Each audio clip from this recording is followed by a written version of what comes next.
Before the first pyramid cast its shadow over the desert, before Atlantis rose and fell beneath the waves, there was another world, older, deeper, and stranger. A civilization said to have walked among the gods, shaping continents and charting the stars long before the first human kingdom appeared. They called themselves the Lemurians, the forgotten race of the dawn. Some believe they were myth, others claim they were divine, but buried beneath the oceans and mountains are fragments of a truth that is far more unnerving than the legends. This is not just a story of a lost civilization. It is the tale of a forgotten epoch when humanity was not the only dominant species on Earth.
For centuries, explorers spoke of strange ruins scattered across the Indian and Pacific Oceans, structures carved with symbols not belonging to any known ancient culture.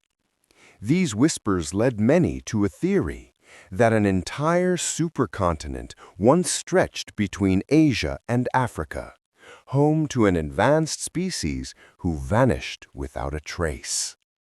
Mainstream scholars dismissed the idea, but then came the discoveries. Gigantic submerged platforms near India, cyclopean stone blocks off the coast of Japan, and inscriptions older than any known human script, hinting at a civilization that predated even Atlantis.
But the most chilling detail comes not from ruins, but from myth.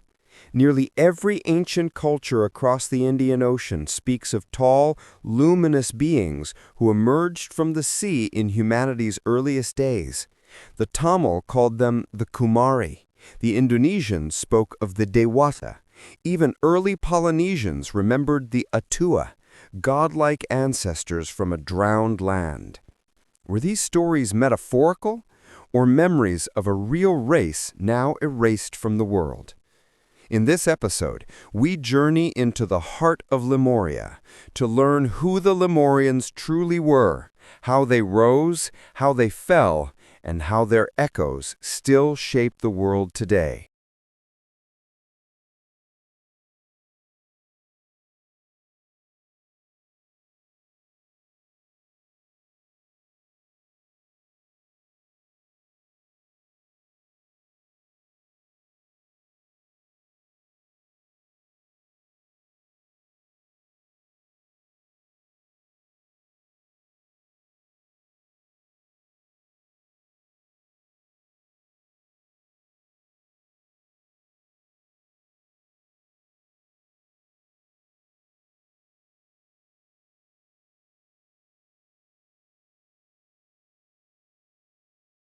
To understand Lemuria, we must first understand its world.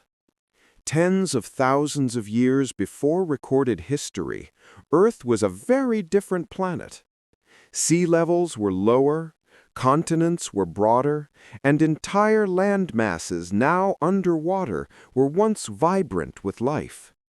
In this primeval world, the Lemurians built cities of stone and crystal, harnessing geothermal energy from the Earth's crust. Their architecture defied modern explanation: spiral towers aligned with magnetic currents, hall-like observatories capable of tracking star movements thousands of years in advance, and monoliths carved with precision that even today remains nearly impossible.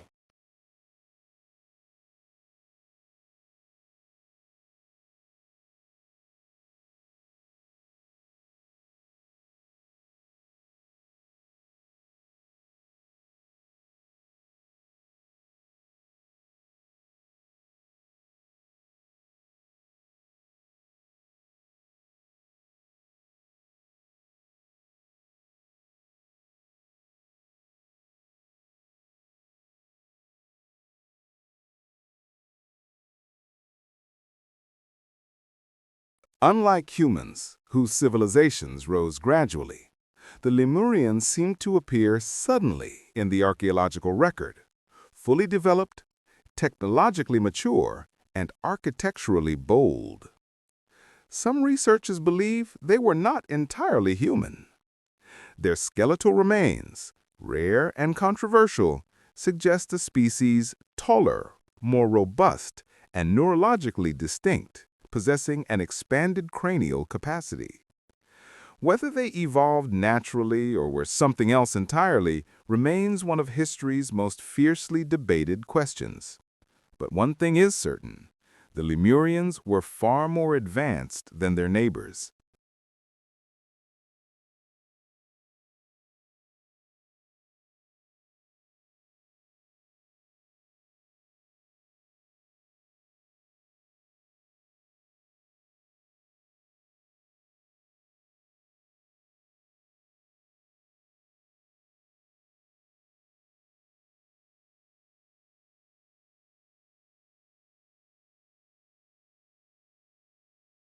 The Lemurians were master engineers of water. While the Egyptians mastered stone and the Sumerians mastered writing, Lemuria mastered the ocean. Their cities were ringed with hydrochannels designed to move seawater with astonishing precision. Some structures appear engineered to harness tidal forces, converting the crash of waves into mechanical energy. Others served as aquaculture systems, massive grids where marine life was cultivated on a scale unimaginable for antiquity. The ocean was not just their home, it was their power source.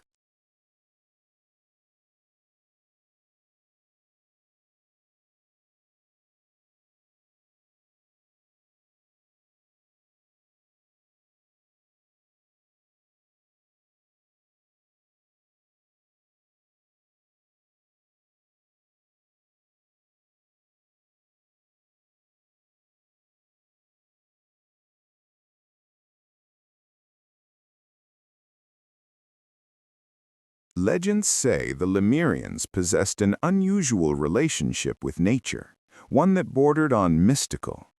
They were said to communicate with marine creatures, predict storms with uncanny accuracy, and navigate oceans without the stars. Modern science interprets these claims as advanced knowledge of bioacoustics, meteorology, and geomagnetism. But ancient texts describe something stranger: beings who could hear the ocean's memory and speak the language of waves. Whether poetic or literal, this connection to nature made Lemuria unlike any other civilization.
But even the greatest empires have enemies.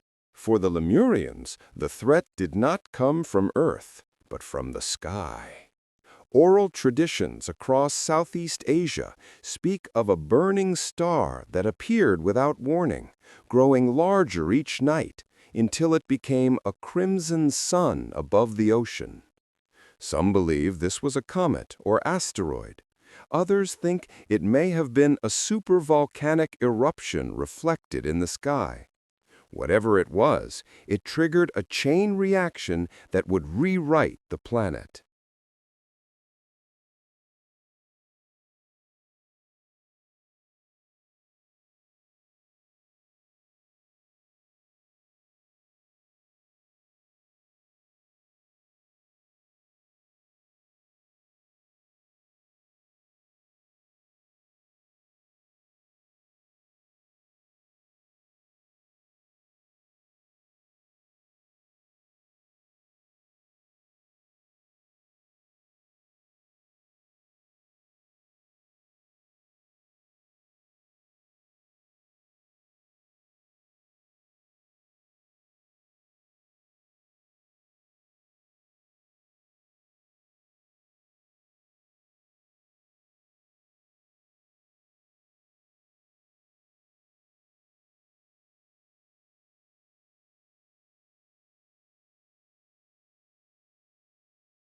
The burning star was only the beginning. Tremors shook the continent, splitting the land along fault lines that had lain dormant for millennia. Volcanoes erupted across the horizon. Ocean levels rose with terrifying speed, pushing walls of water inland. In ancient myths, this was the Great Sundering, the night the sea devoured the earth. For modern geologists, it corresponds eerily to several catastrophic events: the Toba supervolcano, the Younger Dryas impacts, and sudden glacial melts. Lemuria faced all of them at once.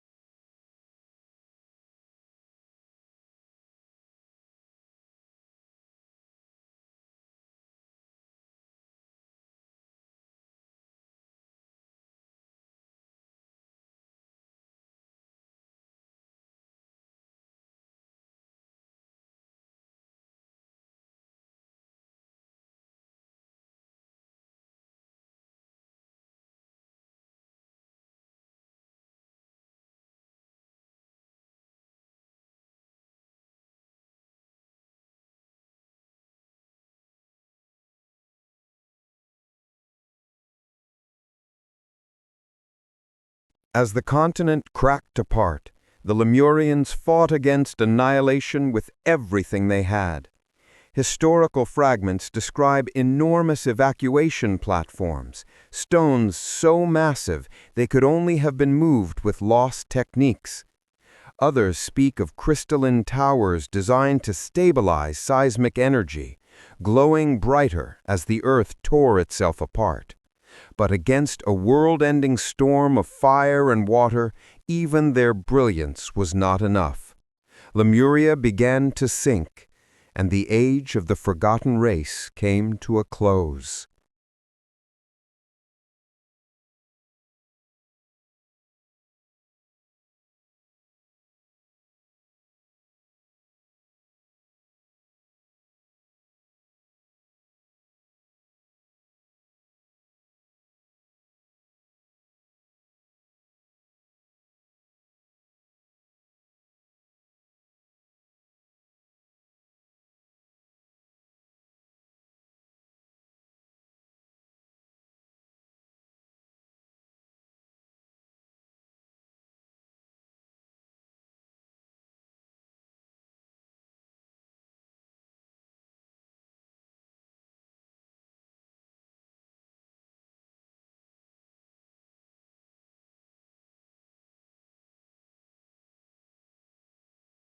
When the first cities collapsed beneath the rising seas, the Lemurians fled inland, seeking refuge on fragmenting highlands that would one day become Madagascar, Sri Lanka, Sumatra, and Australia. But survival came at a terrible cost. Their once unified empire shattered into isolated enclaves, each struggling against the violent storms that tore the sky apart. Inscriptions recovered from submerged ruins describe the long night, a period when ash eclipsed the sun, when crops withered, and when the ocean swallowed entire valleys in a single tide. The world was ending, piece by piece, and the Lemurians knew it.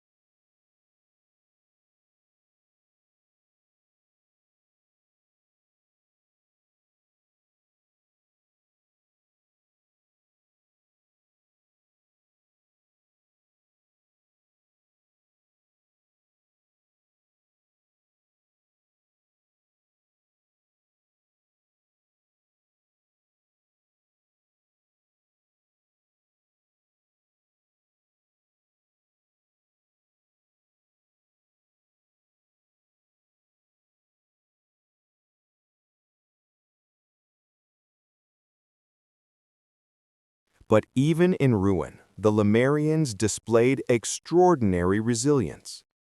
Their last surviving engineers constructed colossal memory vaults, sealed chambers designed to preserve their knowledge for future ages. Some were built deep inside mountains, others hidden beneath coral reefs that would one day encase them like time capsules. These vaults contained advanced astronomical charts, detailed biology records, and mineralogical data far beyond what humans would rediscover for tens of thousands of years. It was as if they knew humanity would inherit the world and wanted to leave behind a warning.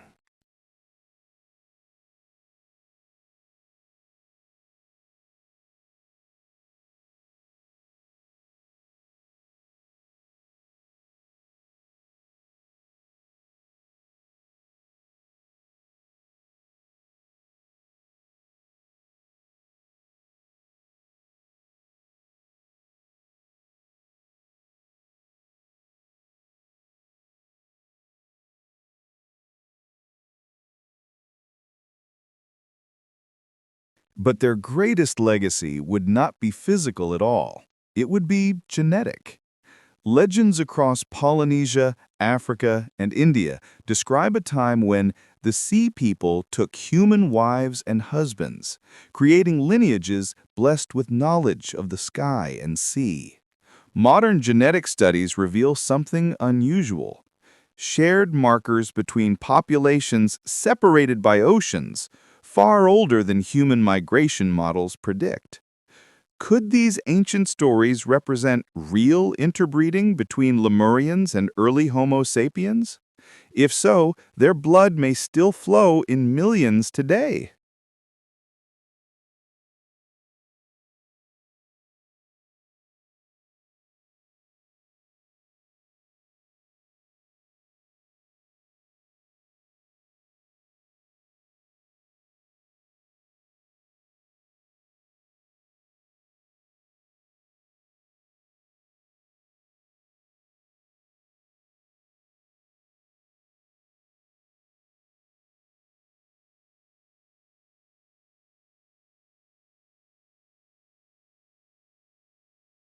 As the destruction intensified, Lemurian culture underwent a profound transformation.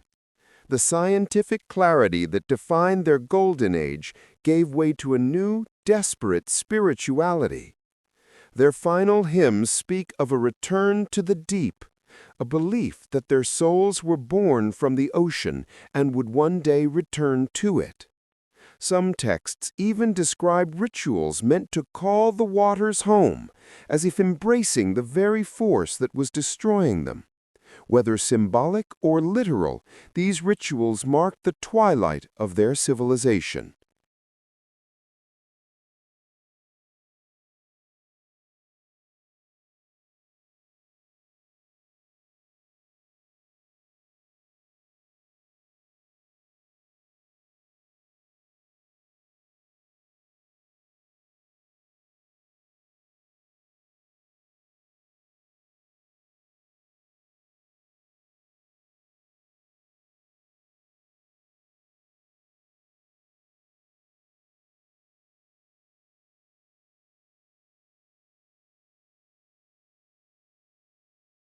Still, not all accepted fate.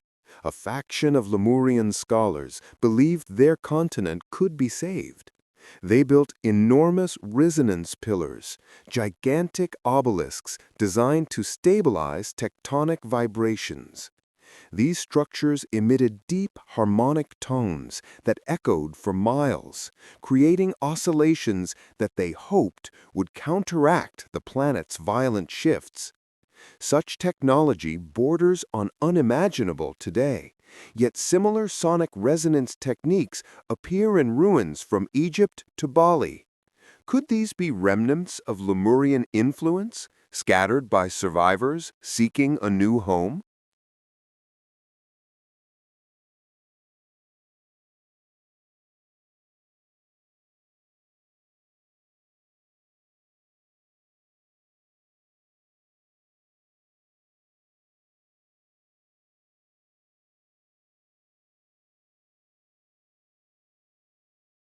But despite their brilliance, the resonance pillars were ultimately overwhelmed.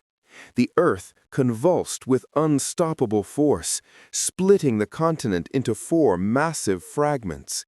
Entire cities sank within minutes. Mountains collapsed. Rivers became oceans. The Lemurians realized that their battle was not against a single disaster, but against the planet itself, reshaping in ways beyond comprehension. For the first time in their long history, they faced extinction.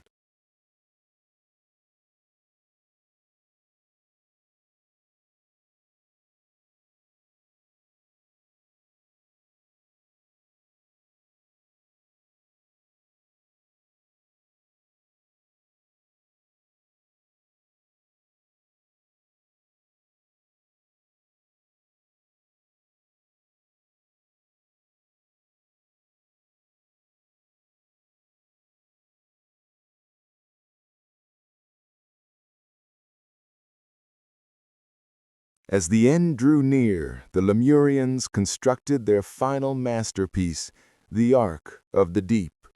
Not a ship, but a floating fortress built of stone-light composites and buoyant crystal structures. It was designed to ride the chaos of the ocean like a drifting city. According to myth, it carried the last counsel of Lemurian sages, along with fragments of their libraries and seed vaults meant to restore life after the chaos. Some believe the Ark later reached India or Polynesia, becoming the origin of flood myths worldwide.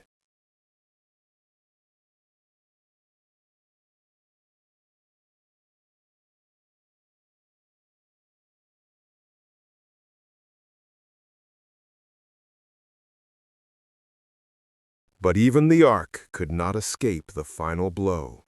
The ocean convulsed with a mega tsunami hundreds of meters high. Witnesses described the horizon rising like a living wall. When it struck, the Ark was lifted into the air and hurled across the sea. Some accounts claim it shattered upon impact. Others say fragments drifted for centuries, carrying survivors to distant lands. What is known for certain is that the Ark was never found, and its knowledge, if it survived, remains hidden to this day.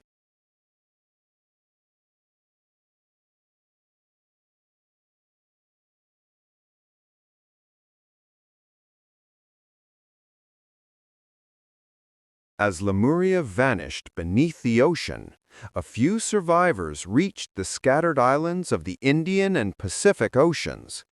These refugees carried fragments of their culture, astronomy, navigation, agriculture, and sacred symbols, which blended with the societies they encountered. Over time, these hybrid cultures evolved into the Polynesians, the Dravidians, the early Indonesians, and even parts of Aboriginal Australia.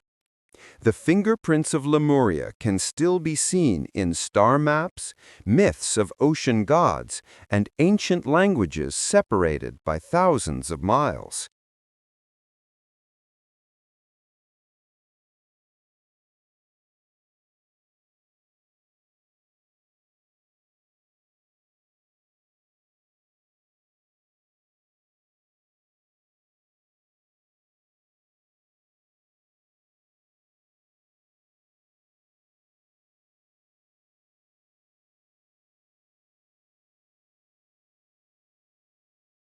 But the most haunting part of the Lemurian legacy lies beneath the waves. Vast ruins, too regular to be natural, dot the ocean floor from India to Easter Island. Some lie beneath silt.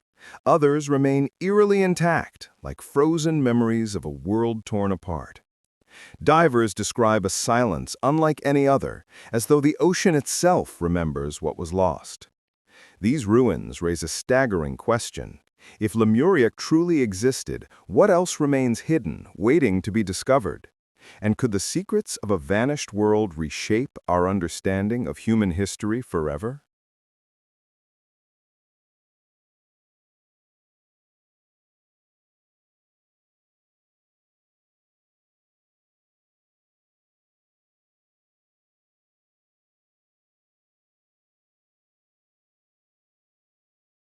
Deep beneath the drowned avenues of old Lemuria, Leora and the expedition discovered a vaulted hall carved from shimmering blue basalt. Every step they took sent waves of sound spiraling across the chamber, as if the walls themselves were whispering back. Symbols of the luminal pantheon, spirals of light, interlocking suns, and diamond-shaped runes were etched into every surface, glowing faintly as if awakening from a long sleep. When Leora placed her hand on a mural showing the fall of the Lemurian gods, an echo rose through the room, not a sound, but a memory, replaying itself as a shimmer in the air. The Lemurians fleeing burning seas, towers collapsing in white fire. The gods, once radiant, now shadows, pulling the world into ruin. It was the first proof the scholars had ever found that the legends were not metaphors, but historical record. As the echoes faded, ghostly figures emerged, thin silhouettes of Lemurian priests, their forms flickering like candlelight beneath the waves. They spoke in a melodic but broken tongue, repeating a prophecy known as the Tide of Unmaking.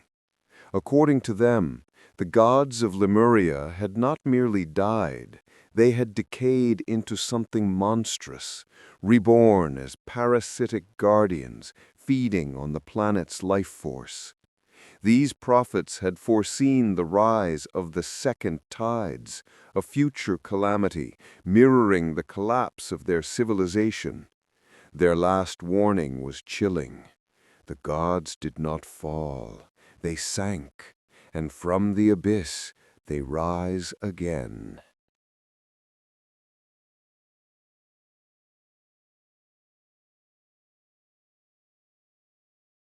The chamber connected to a colossal structure further below, a spiraling staircase descending into a cylindrical shaft that seemed to stretch endlessly downward. At the bottom rested a circular stone seal, etched with a depiction of a sleeping god entwined with a serpent-like leviathan. The seal radiated heat, though the surrounding water was icy cold. Leora noted the runes around it matched descriptions from forbidden Lemurian texts. This was the gate of the abyssal host, the prison of the fallen gods. No expedition in history had ever come this close. But the seal was cracked, cracks that looked recent. Something beneath it had moved.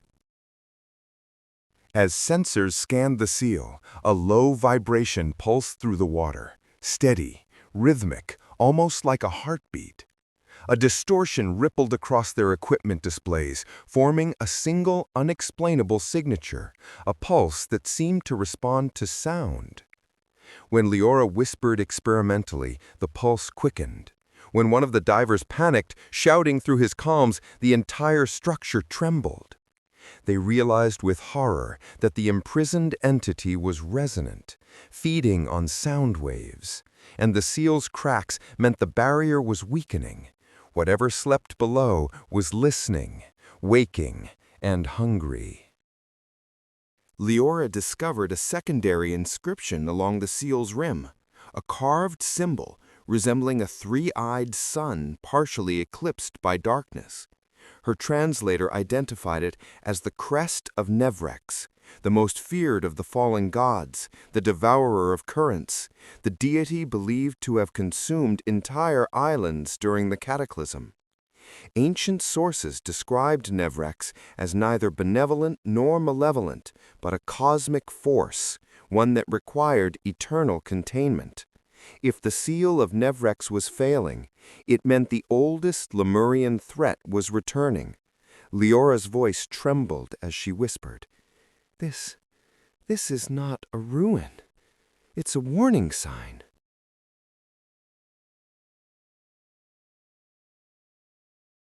Without warning, the chamber convulsed. Sediment erupted from the floor like smoke, and a shock wave threw the divers into the walls. The seal split further, this time visibly, and an enormous plume of superheated water blasted upward. It was as if the ocean itself had coughed. Leora clutched a pillar to stay upright, watching in terror as molten light leaked from the cracks like magma rising under pressure. Their timer alarms blared. This was no natural quake. This was an awakening.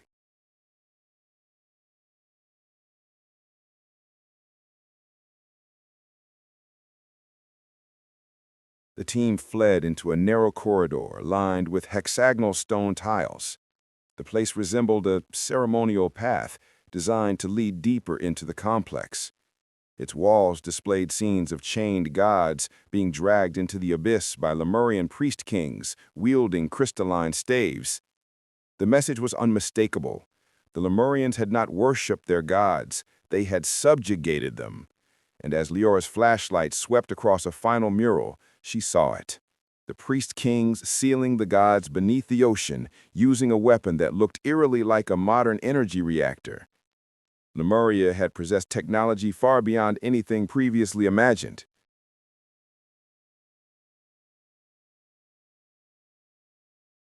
At the corridor's end stood a towering crystal spire, fractured but still glowing deep blue. It hummed in harmonic rhythms, and Leora recognized it immediately. A conduit core, a power battery believed lost forever after Lemuria's fall.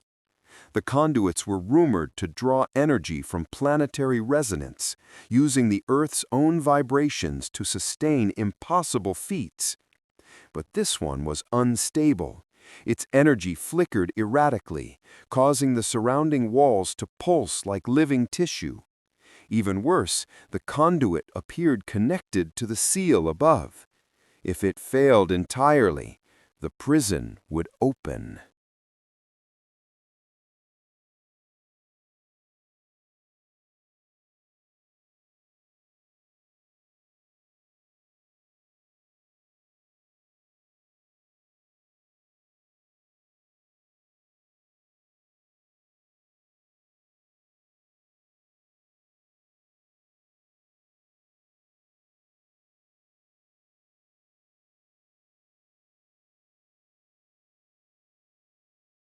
The expedition argued over what to do.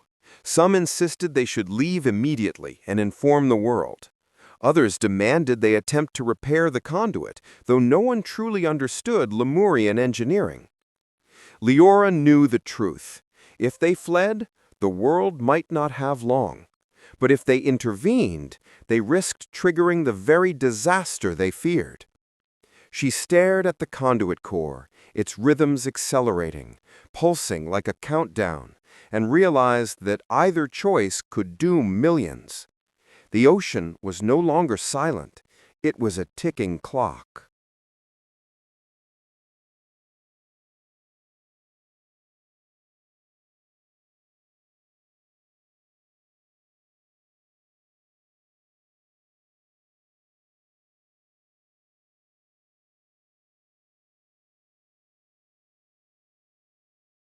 Then the sound came, the unmistakable thump, thump, thump of something colossal beating against the walls of its ancient prison.